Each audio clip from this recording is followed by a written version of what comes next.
அனைவருக்கும் வணக்கம். இப்போ இறால் கிரேவி செய்கிறத பற்றி இந்த வீடியோவில் நம்ம பார்க்க போகிறோம். முதல்ல இந்த இறால் கிரேவி செய்கிறதுக்கு முதல்ல இறால் எடுத்துக்கிறோம். அதுக்கு கொஞ்சம் ஒரு 200 சின்ன வெங்காயம், ஒரு பெரிய துண்டு இஞ்சி, 2 பூண்டு, கொஞ்சம் சோம்பு, கொஞ்சம் காரத்துக்கு ஏற்ற மாதிரி காஞ்ச மிளகாய் எடுத்துக்கிறோம்.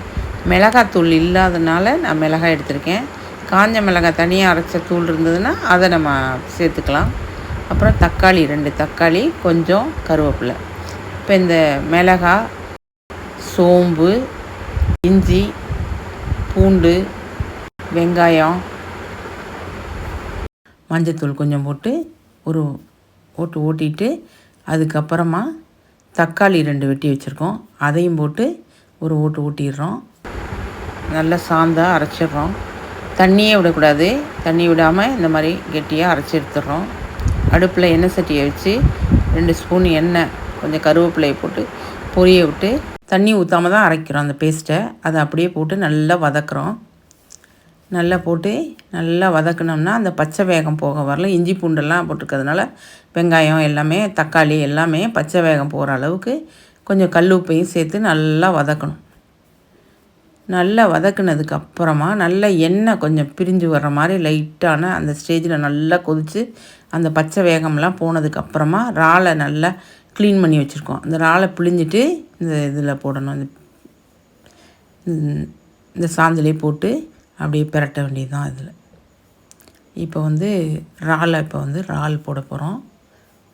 போட்டு நல்லா அதையும் நல்லா ஃபுல் ஃப்ளைமில் வச்சு நல்லா சூடு காட்டணும். அதை நல்லா சூடு காட்டினோம்னா அதுலேருந்து கொஞ்சம் நேரம் மூடி வச்சிட்டிங்கன்னா அதுலேருந்து கொஞ்சம் தண்ணி வரும். தண்ணியெல்லாம் இதில் எதுவுமே தண்ணியே கிடையாது. தண்ணியே ஆட் பண்ணக்கூடாது.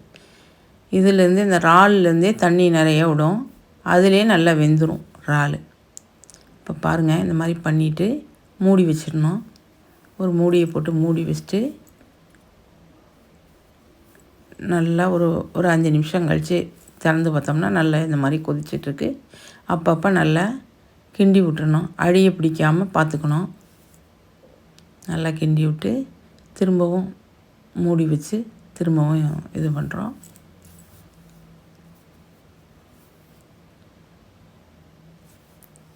இது மாதிரி நல்லா ஃபுல் ஃப்ளேமில் வச்சிடணும். வச்சா இந்த மாதிரி பாருங்கள், தண்ணி எவ்வளோ தண்ணி விட்டுருக்குன்னு பாருங்கள். இது மாதிரி வரும். அப்படியே கிண்டி விட்டுட்டு அடி மட்டும் பிடிக்காமல் நல்லா கிண்டி விடு. ஏன்னா ஃபுல் ஃப்ளேமில் இருக்கிறதுனால சமயத்தில் அடி பிடிச்சிக்கும். அந்த மாதிரி பிடிக்காத மாதிரி பார்த்துக்கணும். நம்ம நல்லா கிண்டி விட்டுட்டே இருந்தோம்னா கொஞ்சம் ஓரளவுக்கு தண்ணியெல்லாம் கொஞ்சம் சுண்டுனதுக்கு அப்புறமா என்ன செய்யணும்னா சிம்மில் போட்டுறணும். சிம்மில் போட்டு நல்லா இந்த மாதிரி பிரட்டி விட்டுக்கிட்டே இருந்தோம்னா ஓரளவுக்கு தண்ணியெல்லாம் சுண்டி இப்போ நல்லா கிரேவி பதத்துக்கு வந்துடுச்சு. கொஞ்சம் நேரம் விடலாம். சிம்மில் வச்சு நல்லா கொஞ்சம் அப்படியே பிரட்டிக்கிட்டு இருந்தோம்னா நம்ம சாந்தோடு இந்த மாதிரி தான் வேணும்னா இப்படி வச்சுக்கலாம். இல்லை எனக்கு பொழுன்னு நல்ல இது வேணும்னாலும் இன்னும் கொஞ்சம் நேரம் பிரட்டினோம்னா அந்த மாதிரி ஆகிடும். நாங்கள் தோசைக்கு சாப்பிட்றதுனால கொஞ்சம் சாந்தோடு இருந்தால் நல்லாயிருக்குமேன்னு நாங்கள் இந்த மாதிரி வச்சுட்டோம். நீங்கள் சாப்பாடு, சாம்பார் சாதம் இதுக்கெல்லாம் தொட்டுக்கலாம்.